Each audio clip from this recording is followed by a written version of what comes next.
recording contract. You're going to be a rock god. Nobody knows who the Southern bass player is! Charlie's understanding of Driveshaft and Dom, the actor's understanding of Driveshaft, is slightly different. So I think Charlie thinks that his band are a little bit more important than they actually are. He's under the impression that his first album was kind of like Oasis's first album. You know, critically acclaimed, didn't sell big numbers, but, you know, in the industry, people gave it respect. What I think Charlie gets confused with is this idea of being on TRL a couple of times in America and maybe being in the top 20 and having a little run of things over a summer. He thought that, you know, they were turning into the new Radiohead or the new Oasis or the new Verb, whereas they're actually probably more of a one-hit wonder than he would like to admit.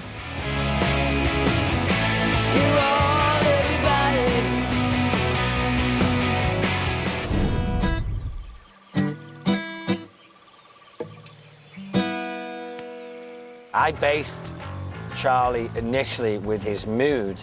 He kind of has an English Jim Morrison type thing going on, but he's a bit of a scallywag. Someone who's a bit rough around the edges, he's a bit naughty, you know, might not shower too often, may kind of steal your food if you're not watching. Absolutely. How Dom felt about the band. You know, they really weren't too much of an important band. They really hadn't done anything. They kind of had delusions of grandeur. Have some champagne, Chuck. You deserved it. I've got a beer. I think Charlie is the most artistic in the band. He's the guy who writes the songs. He's the guy who wants to go somewhere. What the hell was that? Another kick-ass show. You were bloody brilliant. I sing the chorus to You All Everybody. Oh, yeah. Sorry. It's like... His brother Liam is more into getting the girls and getting enough money to fuel his drug habit and having fun and, you know, just trying to run it out as best he can. Have you ever heard of Driveshaft? You all, everybody! You all, everybody! We knew that we were going to have that song that Charlie's character was singing, the Driveshaft song, and we had no idea what it was, and it was something we thought we'd write. We were talking to Dom about possibly coming up with a song. JJ and Damon actually said to me that if I wanted to write a song, they would consider it. So myself and my friend Shocks in LA actually wrote a song which was called Photos and Plans, which we played for them, and they liked. Didn't actually make it into the show. Years ago, Matt Reeves, who's one of our oldest friends, had been watching an episode, I believe, of Phil Donahue, just so you understand how many years ago. Where this woman basically stood up in the audience, and I can't remember exactly what she said, but it's like, you all, everybody, acting like it's the stupid people wearing expensive clothes. Would be sitting in, they call it Video Village, where all the monitors are and where we spend a good portion of our day, where we hang out in between everything getting set up. Non-stop would be saying, you all, everybody, acting like it's the stupid people wearing the expensive clothes. And everybody would crack up. It's like, what does that even mean? What is it, you know? So it was just like, you all, everybody! Like, it just became sort of an inside joke. So one of the things is we kept saying, like, JJ, we have got to write, you know, what Driveshaft's song is. At one point, in a delirious stupor, we realized, we had said it so many times, that had to be the song.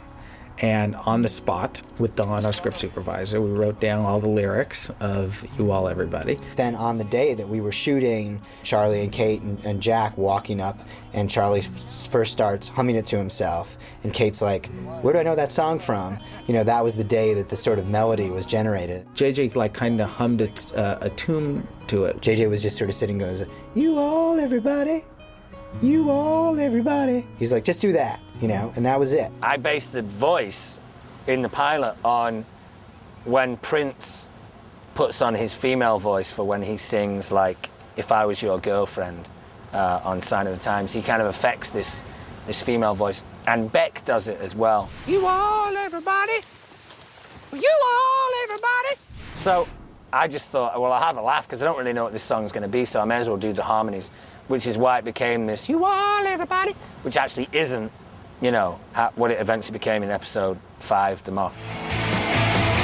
You all, everybody! You all, everybody! Acting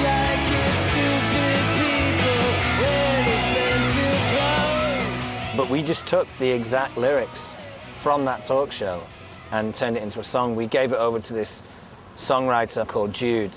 Jude is this amazing local LA singer-songwriter who I'd first heard of him because he had a song on the City of Angels soundtrack. And him and his band just, you know, brought together this kind of Oasis-esque, ocean colour scene-y, you know, not great but not bad tune. We needed a song and we needed a specific kind of tone and rhythm, and the next day he came in with it and it was great. It was this like perfect pop song.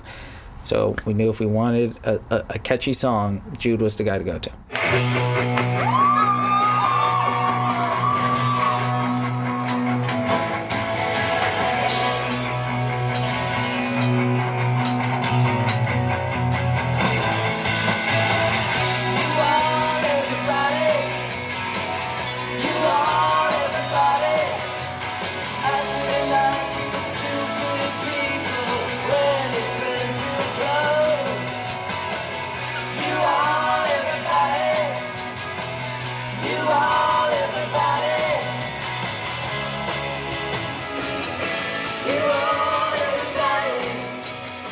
Rock and roll, mate. Rock and roll. Like last night, and the night before, and the night